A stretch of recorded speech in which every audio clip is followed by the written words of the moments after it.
少安，这是秀莲，秀莲，人来了。这是西北锤王和秀莲的第一次见面，少安还来不及看清秀莲的模样，秀莲就娇羞地躲进了屋内。少安，咋样嘛？酸，酸？哎呀，我给你打成老陈醋了，你看看。秀莲的姐姐秀英赶忙给少安换了一碗新醋。就在几人闲聊家常的时候，秀莲悄无声息地端来了一盆水，然后又害羞地走开了。少安，秀莲跟你打的水，走，擦把脸去。走，来。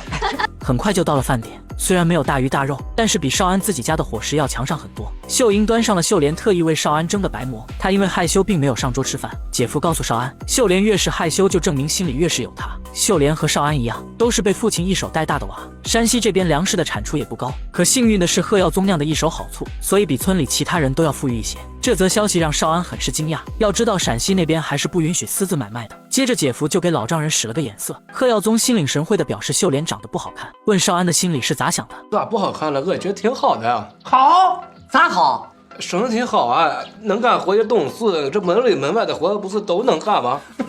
那能可你的心？少安表示只有他可不可人家的心，自己不挑。少安想吃完饭就去地里帮忙干活，自己不能在这里白吃白住。可是他们怎么会让客人去干活呢？他们让少安吃饱了就在这炕上睡觉，睡醒了就和他们说是吧？说秀莲咋好嘛？啊，他们就想着少安能够敞开心扉，说出自己内心的真实想法。他们都对少安很是满意，尤其是秀莲本人，怕睡着的少安着凉，拼命的给他烧烤。这可是个大热天。姐姐疑惑地望着秀莲，我怕他凉，可行不？秀莲还来不及回答，少安就被撑醒了。因为吃得太饱，少安跑到鸡圈就吐了起来。可令少安没想到的是，刚吐完的他又被秀莲拉去吃酒席了。秀莲也没有刚才那么害羞了，小酒更是一杯接着一杯的喝着。怕少安喝多的他还替着少安喝酒，然而没多久他就倒在了少安的肩上。微醺的少安背着秀莲就往家里走去，这也是他们的第一次亲密接触。晚饭的时候他们又继续喝起了酒。这时姐夫也打趣起了秀莲，你少安哥哥喝完酒就要走了啊？走哪儿去啊？那个吃完他就回家了。秀莲一脸严肃地向少安求证，少安也是一脸的懵逼。秀莲立马意识到自己被逗了。他不能走。哎，为啥不能？为啥不能走？为啥嘛？你们把他惯成这样，人家咋走嘛？你要走，进来就走。秀莲对少安的喜欢明眼人都可以看得出来。贺耀宗就想知道少安心中的想法，他想今天就把二人的喜事给定下来，可少安却说要看秀莲愿不愿意。那你的意思就是说，只要秀莲愿意啊，你就愿意啊？就是这个意思。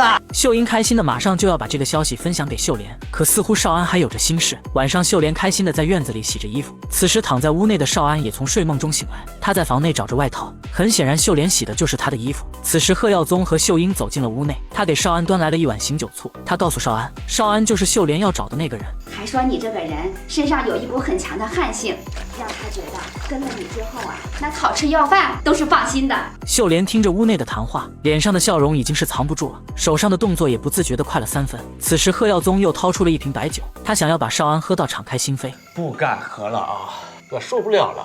我就是不喝也得敞开说。贺耀宗表示秀莲的目光很高，附近的后生他没有一个看上眼的。直到这次少安的到来，他想让少安和秀莲明天单独相处一下，把彼此的心扉都打开，好好的聊一聊。少安告诉秀莲，自己的家穷得很，经常会吃不上饱饭，几年也吃不上一回肉，更是有算命先生给他看过，说他命短活不长，早晚得累死。他不能让秀莲跳入这个火坑。说完就要离秀莲而去。此时一直没有说话的秀莲丢下锄头就向少安奔去，来不及刹车的他一把扑倒了孙少安。他咬破自己的手指，在少安的手上延长着生命线。少安哥，你命短，我跟你演上，只要你愿意娶我，我就心甘情愿的跟你走。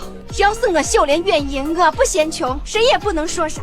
再说了，这穷怕什么？穷又扎不下根儿，你将来我来帮你家过光景。此刻的少安是感动的，这位山西的白富美终究还是拿下了这位爱锤人的陕西汉子。